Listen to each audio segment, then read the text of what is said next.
Take a breath. This message didn't just find you by chance, it was sent for you. God sees you. He hears the prayers you never spoke. He feels the weight you've been carrying, and now, He's calling you higher. There's more for you. More peace, more purpose. But first, you must choose to rise. This moment could be the shift your soul's been waiting for.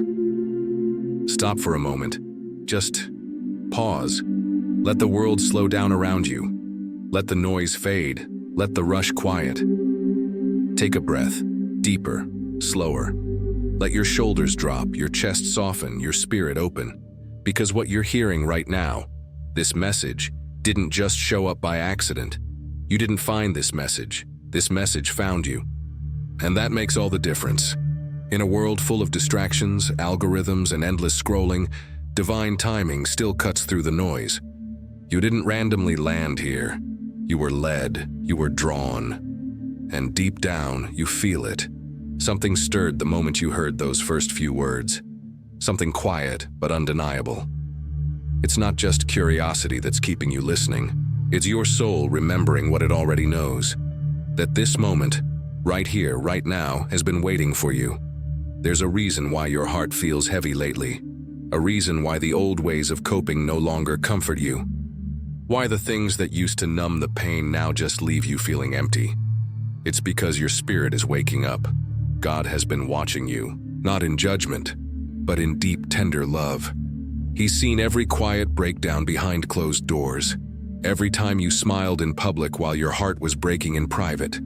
Every prayer whispered into the dark when no one was around to hear. Do you? But He heard. And He never turned away. In fact, He's been drawing you closer, gently, patiently, through signs, through silence, through moments just like this. You see, there are no coincidences in the kingdom. There are only divine alignments, and this is one of them. Maybe you've been asking questions lately. What am I doing with my life? Why do I feel stuck, even when everything seems fine? Is there more to all this than just surviving another day? Those questions aren't random. They're spiritual stirrings. The Holy Spirit whispering that you were made for more. That you've outgrown the life you've been shrinking yourself to fit into. That your purpose didn't disappear. It just got buried under the weight of survival. And now God is calling it back to life. He's not asking you to be perfect. He's not waiting for you to have it all figured out. He's just asking for your yes. Your willingness to believe that this moment matters. Your openness to receive what He's been trying to show you all along. That you are seen, even when you feel invisible. That you are loved, even when you feel unworthy. That you are chosen, even when you've counted yourself out. Maybe you've been running, not literally, but spiritually. Distracting yourself, overloading your schedule, drowning in busyness to avoid the stillness. Because stillness is where the truth speaks loudest, and sometimes that truth is hard to face. But not today. Today you've stopped long enough for heaven to reach you. Today the distractions paused, and the divine broke through. And here's what you need to know. You are not behind. You haven't missed your moment. The plan God has for your life is still alive, still unfolding, and still waiting for your agreement. He doesn't need your perfection, just your permission. So take another breath. Let it be the beginning of something sacred, because you didn't stumble upon this message by luck or accident. This message is a doorway, a turning point, a line in the sand that invites you to walk forward differently than how you came in. It's not asking for a grand gesture. It's asking for a shift in posture, from doubt to trust, from resistance to surrender. You didn't find this message because it was never lost. It was written with your name in mind.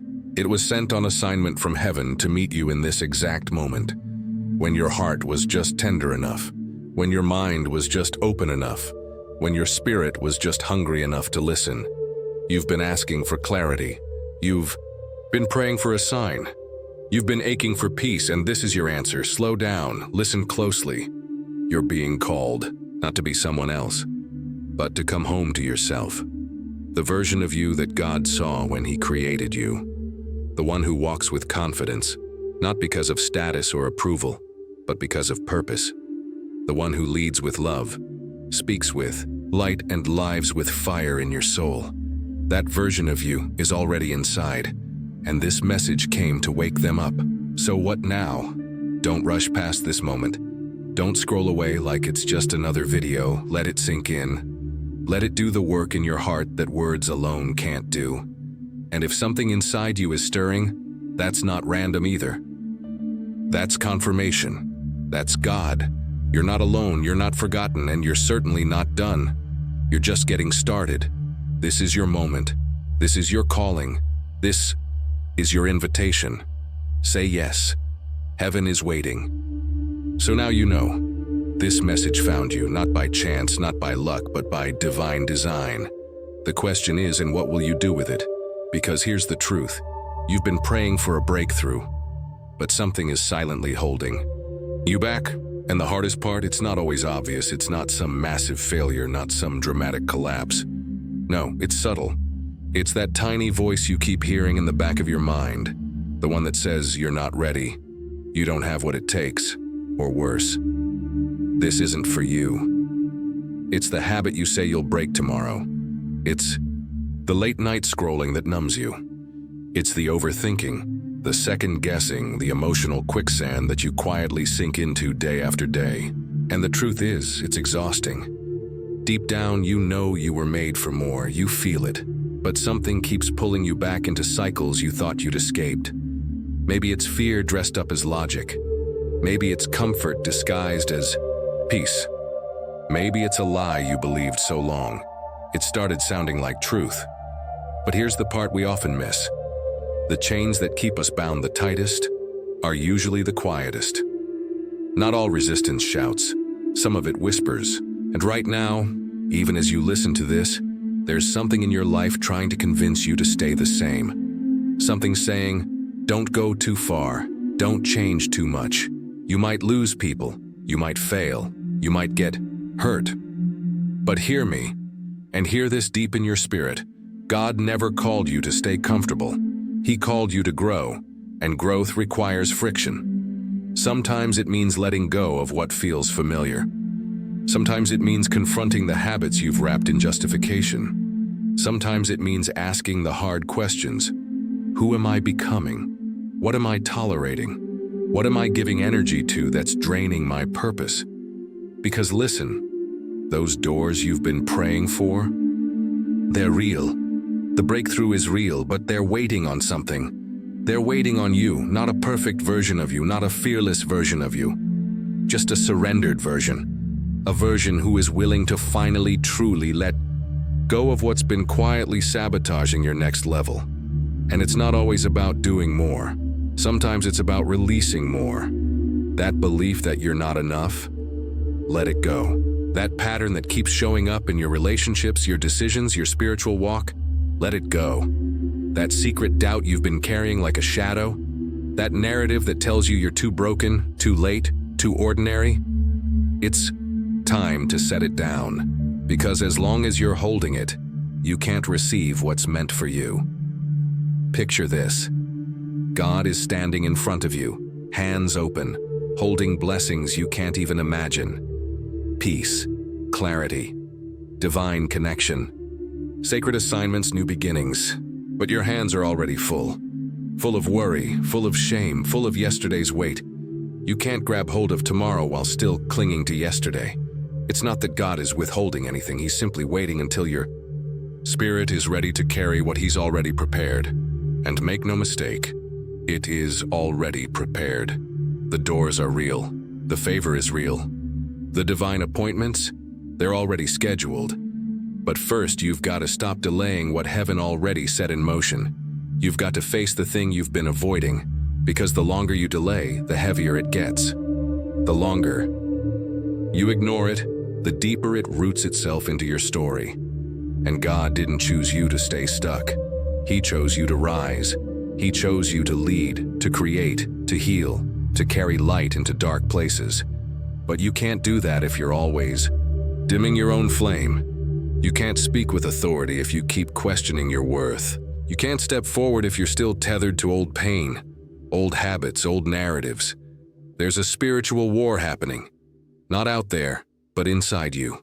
And every time you choose distraction over discipline, the delay deepens. Every time you choose comfort over calling, the resistance grows. But every time you choose purpose, even in the small things, heaven takes notice.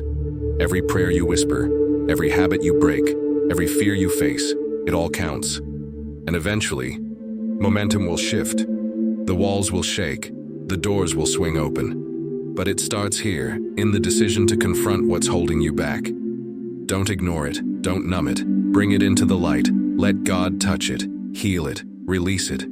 Because you weren't made for halfway. You were made for holy fire, you were made for breakthrough. And whatever is standing in the way, no matter how quiet, no matter how subtle, it's time to name it. And then, let it go. This is your moment. Not because everything is easy, but because your spirit is finally ready to say yes. Yes to growth. Yes to discomfort. Yes to discipline. And yes, most of all, to freedom. So now you see it. That quiet resistance, the silent sabotage. It's not just bad habits or old patterns. It's deeper than that. The real battleground? It's your mind. Because no matter how much you want to change, no matter how badly you want to walk into your purpose, if your thoughts are still chained to fear, shame, and doubt, you'll never move forward. You'll sabotage blessings before they even arrive.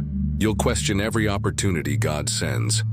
Not because you aren't ready, but because you don't believe you're ready. That's why Scripture doesn't say, be transformed by changing your behavior. It says, be transformed by the renewing of your mind, Romans 12:2. Because that's where transformation truly begins, inside, not in your schedule, not in your income, not in your appearance or your surroundings. It begins in the quiet places, in your thoughts, in the stories you tell yourself when no one's around to challenge them. You see, your thoughts are the architects of your future. What you think about consistently, you become, and that's why the enemy doesn't need to ruin your life. He just needs to hijack your mind, because if he can control your thoughts, he can control your choices, and if he can control your choices, he can delay your destiny. That's why the enemy doesn't always show up with chaos. Sometimes he shows up with comfort, because comfort can be just as dangerous as crisis, when it keeps you from growing. So ask yourself, what have I allowed to live in my mind rent-free? What beliefs have I accepted as truth, just because they've been there a long time? I'll never change. This is just who I am. I'm not enough. God can use other people, but not me. Lies, all of them. But here's the dangerous part. Repeated lies start to sound like logic, and if you don't catch the thought, it becomes a belief. And once it becomes a belief, it becomes your reality. That's why the word says, take every thought captive, because not every thought deserves to stay. You have to interrogate it, challenge it, ask, does this line up with God's word? Does this thought bring peace, clarity, conviction, or confusion, fear, shame? Because if it's not from God, it's not worth keeping. Period. Your mind was never meant to be a playground for fear. It's a temple, a sacred space where vision is formed, where destiny is birthed, where purpose is ignited. But that can't happen if your thoughts are constantly poisoned by the past. Your past may have shaped you, but it does not define you. You may have made mistakes. You may have been hurt, betrayed, abandoned. But your mind doesn't have to stay stuck in survival mode. You can choose to renew it, day by day, thought by thought. You can shift from self-doubt to self-awareness, from fear to faith, from anxiety to authority, but you have to be intentional, because the world will feed you fear every single day. The enemy will try to distract you with comparison, with noise, with busyness. But God is whispering something different. Be still. Be transformed. Let me renew your mind. It's not always easy. Some days you'll want to give up. You'll want to slip back into old habits because they're comfortable, even when they're killing you. But don't. Stay the course. Because every time you choose truth over lies, every time you pause and realign, You are rewiring your spirit for transformation. You're no longer just reacting to life. You're reclaiming it.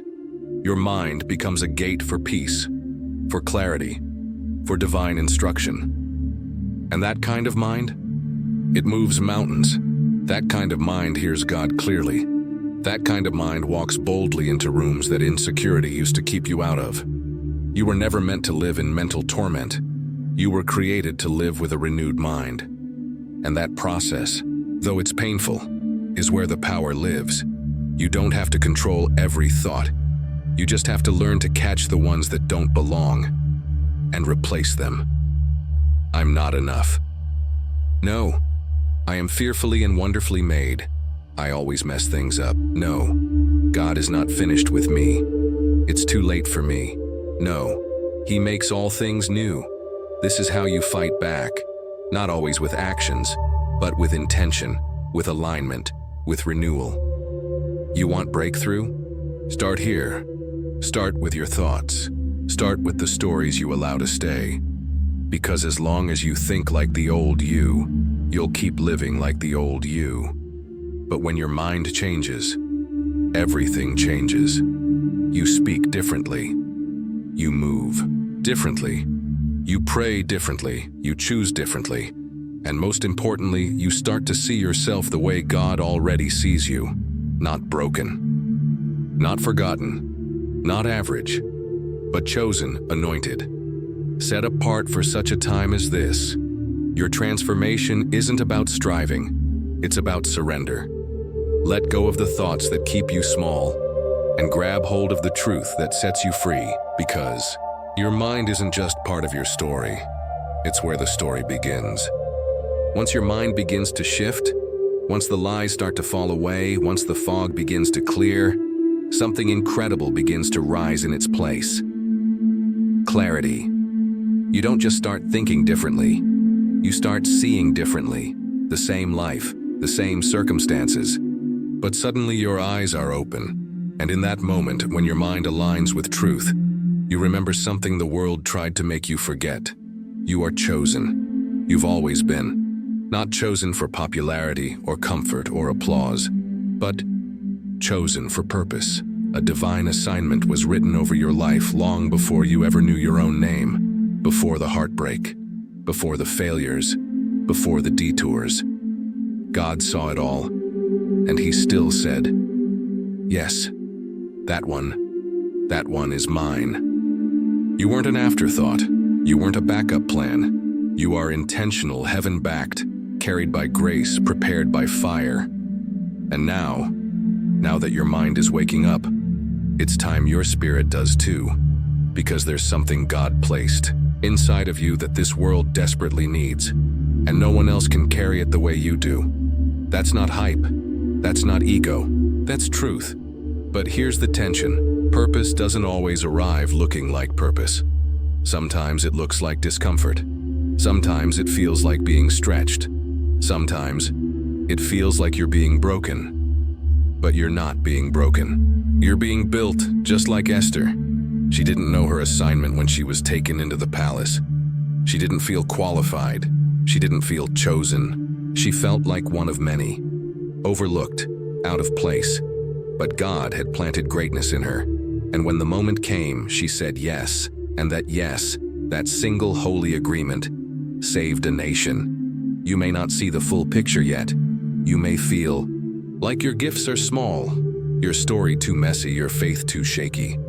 But God isn't looking for perfection. He's looking for availability, the willingness to be used, the humility to say, "Here I am, Lord, send me." Because when you offer your yes, He adds the power, He adds the favor. He opens the doors. He multiplies the impact. That's the mystery of divine purpose. You don't have to understand it to walk in it. You just have to trust that the one who called you knows why He called you. And He never calls without equipping. Yes, the road may get narrow. Yes, people may not understand. Yes, you'll have to leave behind some things that once felt safe. Habits, relationships, even parts of your old identity. But what God has ahead of you is so much greater than anything you're being asked to let go of. You are not losing. You are aligning, and alignment with heaven always brings acceleration. That stirring you feel, that deep ache for more, that's not random. That's not just ambition. That's the echo of your assignment calling you higher. You were never meant to blend in. You were never meant to live quiet and safe and small.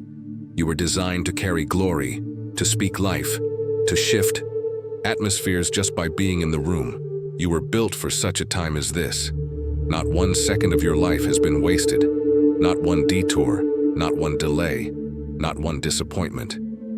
It all has a purpose, and it's all leading you back to the reason you're still breathing, to the reason your heart still beats with that holy fire, because your purpose is alive. It's not buried. It's not canceled. It's waiting for you to say yes, to believe that the pain you've been through isn't the end of your story. It's the beginning of your testimony, waiting for you to realize that all the things the enemy used to try and break you, God will use to bless you. Your purpose isn't some distant idea, it's already here. It's in your gifts, in your voice, in your healing. And the moment you stop disqualifying yourself, the moment you stop asking for permission to walk in what's already yours, that's when everything begins to shift. God never called the perfect. He called the willing. He called Moses with a stutter. He called David after failure. He called Mary young and unseen. And he's calling you right now. Will you answer? Will you stop waiting for the world to confirm what heaven already declared? Will you believe that your story still matters? Not in spite of what you've been through, but because of it. The world doesn't need another copy. It needs your voice, your heart, your fire. You are chosen. And the moment you believe that, I mean really believe it, you'll stop playing small, you'll stop settling, and you'll step into the life you were born to live. This isn't just motivation, this is a divine reminder. God doesn't make mistakes, and He didn't start with you. You're chosen, not by accident, not by default, but by divine intention, called for purpose, appointed for a time such as this. And now that you're beginning to remember who you are, now that the truth is awakening in your bones, there's one thing you need to understand next. Your energy is sacred. It's not random, it's not weak, it's holy, and where you place it matters, because purpose requires power, and power comes from focus. You can't live out a divine calling while constantly draining your energy on distractions.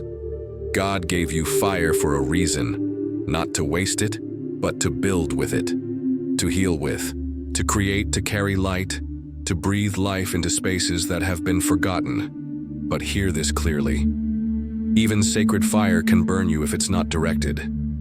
Just ask Samson, called, anointed, powerful, but he gave his strength, his sacred gift, to the wrong things. And when he stopped honoring the source, he lost it all, not because God abandoned him, but because he misused what was holy. The same can happen to you, not in a loud, dramatic crash, but in slow leaks. Wasted time, wasted conversations, wasted emotion on people and patterns that don't align with your assignment. Hear me. Every day you wake up with breath in your lungs is a day full of spiritual energy, and that energy has to go somewhere. The question is, where are you sending it? To comparison? To meaningless scrolling, gossip, fear? Or are you channeling it into what God actually called you to steward? Your gifts, your growth, your healing, your calling. The enemy doesn't need to destroy you outright. He just needs you to waste your power. Because if you waste it long enough, you won't have anything left when it matters most. But today is a line in the sand kind of day. A moment where you stop bleeding your energy into dead places and start reclaiming your fire, that fire inside you. It's not just motivation, it's not hype, it's holy fuel. The ancient sacred spark God placed in you when He formed you in the secret place. And it's powerful when you protect it. This isn't about perfection, it's about alignment. It's about realizing that your time, your attention, your emotional capacity are all limited resources, and heaven is watching how you invest them. You weren't designed to give your soul away in pieces. You were called to walk whole, which means you've got to get honest. What's draining you? Who's distracting you? What are you feeding your spirit that's dulling your fire? Sometimes it's not a major sin and it's subtle compromise. That little thing you keep justifying, that habit you say doesn't control you, but you still can't let it go. That cycle you've normalized because the world told you it's harmless. Listen, what you tolerate today can trap you tomorrow, and what you refuse to confront will eventually consume you. You can't afford to pour divine energy into temporary pleasure, not when your calling is this close, not when souls are attached to your breakthrough, not when generations will feel the echo of your obedience. It's time to redirect your fire. That includes your sexual energy too. Yeah, we're going there, because in a culture that worships instant gratification, this is the sacred conversation we often avoid. But your sexuality is not shameful. It's not evil. It's powerful. And like all power, it must be stewarded. It's not just physical. It's spiritual. It's a connection point between your body and your soul, between the natural and the divine. That's why the enemy attacks it. That's why the world distorts it. Because he knows, if he can distract your desire, he can delay your destiny. But when you take that energy and you direct it toward prayer, toward purpose, toward worship, creativity, and vision, it becomes a force that builds kingdoms. Listen, celibacy isn't repression, it's reverence. It's recognizing that your fire is holy and not everyone deserves access to it. When you withhold your energy from the wrong places, God will multiply it in the right ones. You'll feel clearer, more focused, more grounded. You'll stop chasing and start building, because now your fire is fueled by purpose, not by pressure. And when you live like that, everything shifts. You don't just walk into rooms. You shift atmospheres. You don't just exist, you ignite. That's what happens when sacred energy meets divine direction. The power isn't just in what you carry, it's in what you protect. So today, choose to protect it, choose to aim it, choose to pour it into what's eternal, and watch what happens when heaven breathes on it. You were never meant to burn out. You were meant to set things on fire with truth, with purpose, with unshakable alignment. Your energy is sacred. Your fire is holy. Don't waste it, direct it. The world needs what only you can carry, but only if you protect the flame. You're learning to guard your energy. You're learning to direct your fire, not to suppress it, but to aim it. Not to shrink, but to sharpen. And now here's the next step in your awakening. Discipline. Yeah, I know. It's not the glamorous word. It doesn't always feel exciting. But if you're serious about stepping into your divine calling, you better get serious about this. Because listen carefully. Discipline is not punishment. It's not God being harsh. It's not the universe trying to restrict you. Discipline is heaven preparing you for the weight of the blessing you've been praying for. It's not denial, it's development. It's heaven saying, I love you too much to hand you the promise before you're ready to carry it.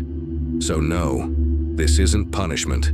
This is preparation. And preparation always costs something. Comfort, convenience, ego. But what you gain is far greater. Vision, strength, authority. Because your purpose doesn't just require passion, it requires consistency. Discipline is what separates a good intention from a God impact.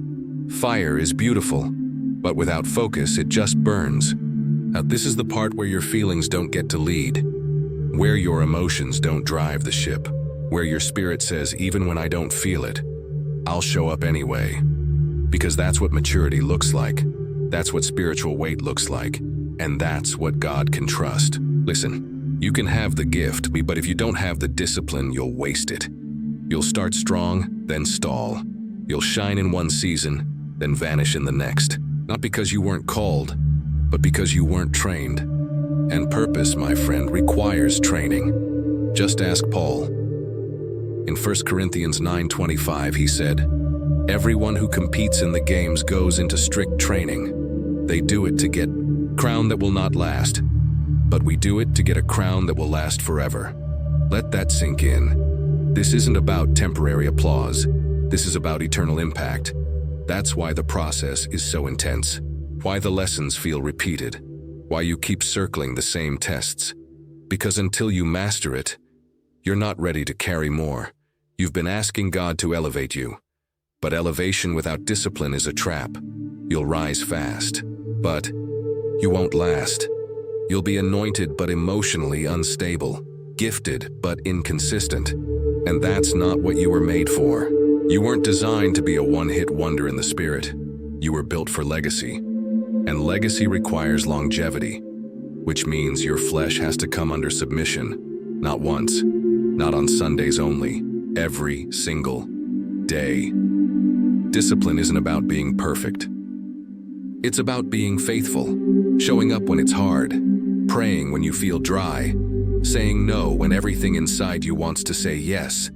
And yes, that includes denying yourself even good things in the wrong season, because not every opportunity is from God, and not every door is meant for you to walk through.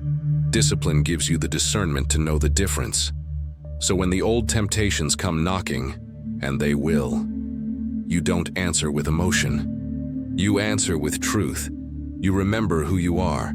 You remember what you're building. You remember that obedience will open more for you than impulse ever could. There will be days when quitting feels easier, when silence feels safer, when distractions feel more comfortable than discipline. But that's when you dig your heels into the promise. That's when you remind yourself, I'm not doing this for a moment. I'm doing this for a mission. Discipline isn't the enemy of your freedom. It's the gateway to it. The more you train your spirit, the less you're tossed by feelings. The more you choose alignment over escape, the more authority you walk in. Because here's the truth. Heaven is watching, and God isn't just looking for people who start well. He's looking for people who finish strong. The reward isn't in the rush, it's in the refining. And every single time you choose stillness over chaos, prayer over procrastination, purpose over pleasure, you're building something. You're being shaped. And heaven takes note. You're not being held back, you're being built up, you're not being punished, you're being positioned. And when the time is right, when the vessel is ready, the floodgates will open. So don't despise the discipline. Don't resist the process, lean into it. Let it stretch you, let it humble you, let it shape you into someone who can carry not just the platform, but the weight of the assignment. You asked for greatness. Discipline is how God prepares you for it. So rise up, focus in, and remember, this is not punishment, this is preparation, and your breakthrough is closer than it's ever been. You've started building discipline. You've embraced the stretch, the silence, the stillness. You understand now, discipline isn't punishment, it's preparation. But there's a silent enemy that sneaks in, even when you're committed. One that looks harmless, even justifiable. One that doesn't crash through the front door. It creeps through the cracks. Its name? Procrastination. And it's stealing from you.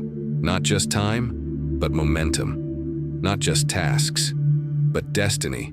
Procrastination doesn't always sound like I won't. Most of the time it whispers, I will, just not right now.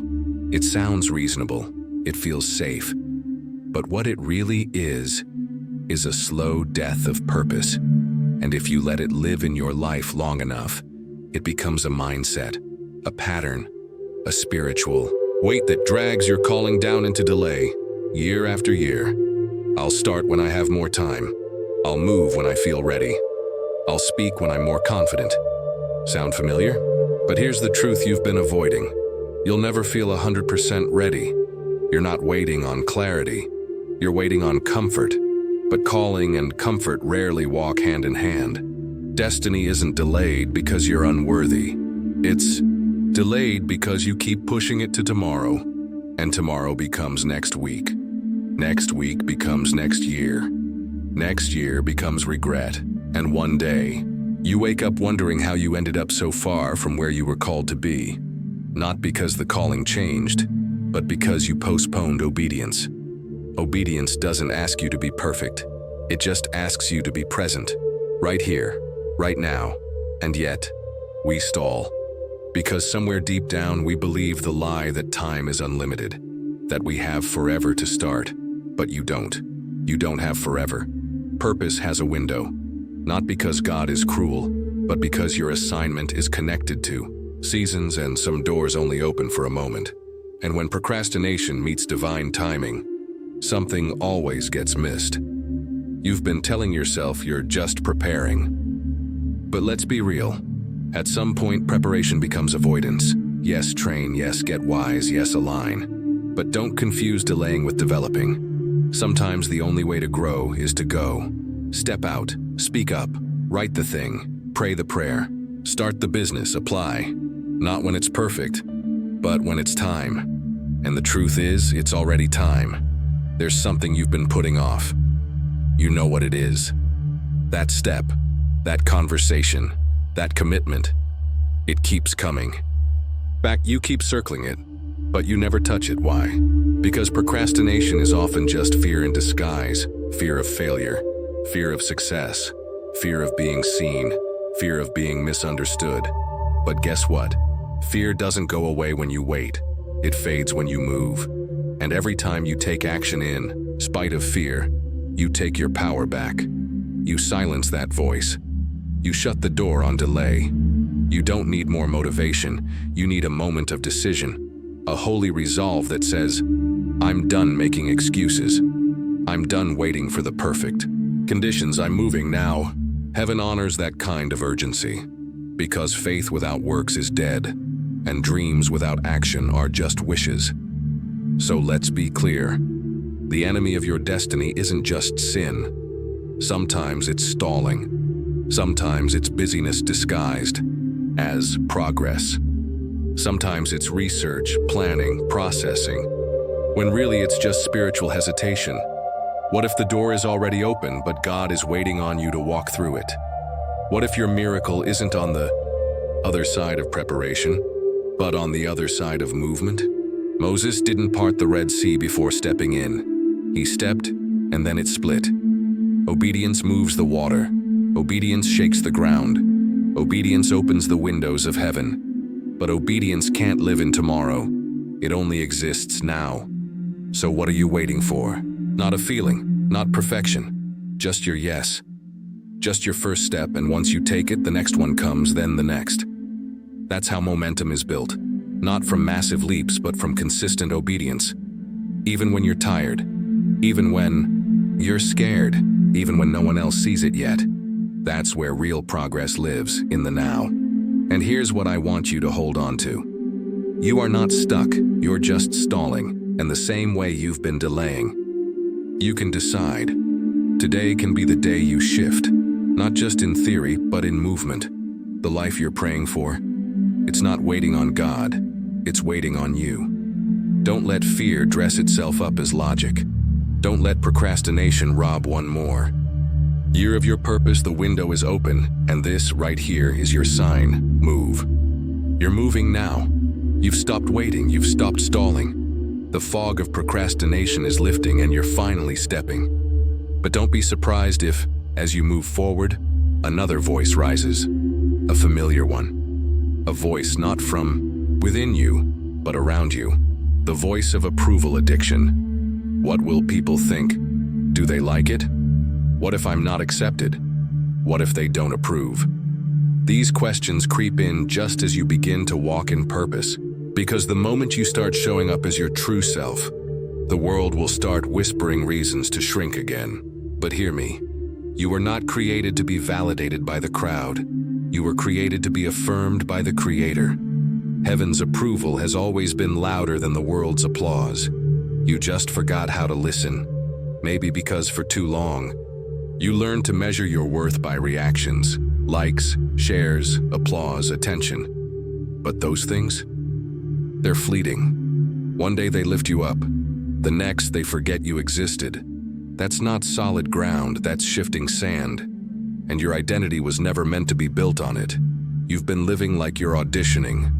Auditioning for love, auditioning for respect, auditioning for acceptance, but God already cast you. He already chose you. You're not trying to earn your place. You're rising into it. And if that makes people uncomfortable, let it. You can't be both called and liked by everyone. Jesus wasn't. They loved him, then crucified him. So don't expect universal celebration when you start walking in divine alignment.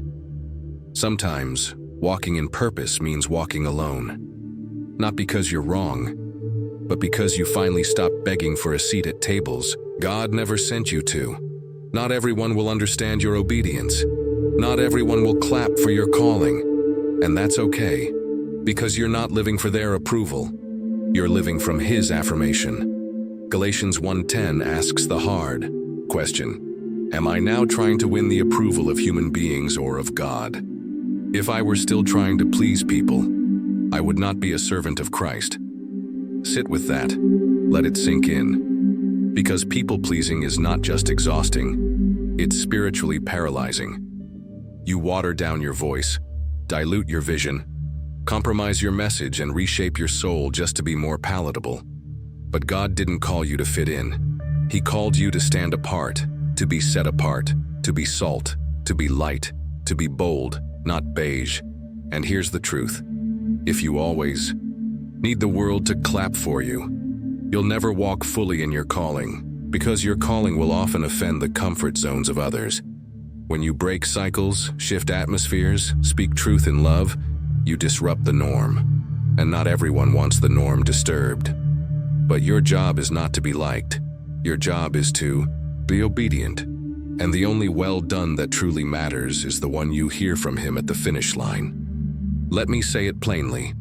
Some of you are exhausted not because of the work you're doing, but because of the approval you're chasing. You keep adjusting your authenticity, filtering your message, silencing your boldness, just to maintain a version of yourself that's more acceptable. But the more you perform, the more peace you lose. Because you weren't built to perform, you were built to be. Whole, honest, holy. So hear me, it's time to let go. Let go of needing everyone to understand you. Let go of waiting for confirmation from people who weren't in the room when God called your name. Let go of shrinking to fit into boxes you were never meant to enter. They don't need to get it, because the truth is, God already said yes. Before the title, before the audience, before the influence, He saw you, He knew you, He appointed you. Jeremiah 1:5 says it clearly. Before I formed you in the womb, I knew you. Before you were born, I set you apart. That means you've been approved before anyone ever had the chance to reject you. So walk in that confidence, not arrogance, but divine security. The kind that doesn't flinch when people talk. The kind that doesn't bend when people walk away. The kind that says, even if they never see me, I'm still chosen. Even if they misunderstand me, I'm still anointed. Even if they cancel me, God already called me. Because the truth is, you don't need their permission to walk your purpose. You never did. God's yes will always outweigh their maybe. So stop seeking seats at tables that dishonor your soul. Build your own. Better yet, take your place at His. Because at the end of the day, the only crown worth wearing is the one He places on your head when you finish your race, having lived true, bold, and faithful. Let go of the crowd. Grab hold of the cross. You've already been seen. You've already been sent, and most of all, you've already been approved. So now you know, you don't need the world's applause to move. You don't need their affirmation to step forward, because God's yes has already been stamped across your soul. But maybe, even now, something inside you still feels stuck. Not because of who you are, but because of something you buried. A dream, a desire, a vision that once burned bright in your spirit. But somewhere along the way, it dimmed. Life happened. Reality hit hard. The responsibilities piled up. The rejection stung. The waiting wore you down. And without even realizing it, you tucked those dreams away. You told yourself, maybe it wasn't meant to be. Maybe I missed my moment. Maybe I'm too late, but what if I told you God hasn't forgotten? Not a single detail. Not a single desire He planted in your heart. And even more than that, What if the delay wasn't denial? What if the detour wasn't a dead end but divine redirection? We serve a God who remembers, a God who holds on to every seed of faith you've ever planted, even the ones you gave up watering. Just because you've stopped speaking about it doesn't mean He stopped working on it. Your dream didn't die. It's been protected, sheltered, hidden in a season of preparation you didn't even realize you were walking through. Why? Because God's not in a rush. He's not trying to meet your deadline. He's preparing you for destiny. And sometimes preparation looks like silence, like nothing's happening, like you've been forgotten. But that silence, that waiting, that crushing season, it's where roots go deep. It's where character gets built. It's where God ensures that when the dream comes alive, you're strong enough to carry it. Don't believe the lie that it's too late. Don't let the enemy convince you that your time has passed. God doesn't operate on human clocks. He's the author of time, and He writes in perfect rhythm. Think of Abraham. God promised him a son, but the promise didn't come overnight. It came decades later, long past what looked reasonable. But when it came in full power. When God moves, He moves fully formed. So what does that mean for you? It means that dream still living in the back of your heart? That thing you don't talk about anymore because it hurts too much? That vision that keeps visiting you in the quiet of night? It's not random, it's not forgotten, it's alive. And if it came from God, it's coming to pass. The enemy would love for you to walk away from it, to settle, to shrink, to believe that maybe you misunderstood God all those years ago. But deep down, you know you didn't. You know it was real. You know the fire you felt when He first spoke it over you. You just stopped trusting the process. But today is a wake-up call, a divine reminder that heaven hasn't forgotten. And if you're still breathing, there's still time. That dream may not look the way you expected. It may unfold differently than you imagined. But that's not because it failed. It's because God knows better than you do how to fulfill it. He's not just interested in what you do. He's shaping who you become through it. So let Him reintroduce the dream. Let Him breathe fresh fire on it. Let Him renew your vision. Maybe you've lost some time, but God can redeem it. Maybe you've made some mistakes, but God can work through them. Nothing is wasted in the hands of the Redeemer. Nothing. And the moment you choose to believe again, to pick it back up again, to say yes again, something begins to shift. The atmosphere changes, the oil starts flowing again. Heaven moves, because faith always activates favor. God isn't asking you to figure out all the details. He's asking you to remember what He said. He's asking for your agreement, your obedience, your trust, even if you've been disappointed before. Because sometimes the delay was never about the dream being wrong. It was about the timing being early. And now might just be the moment.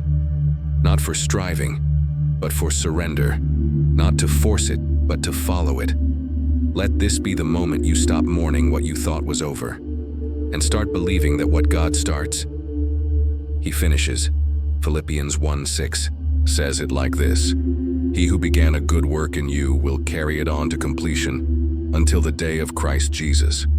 That means it's not just up to you, it's in His hands. And if it's in His hands, it's still alive.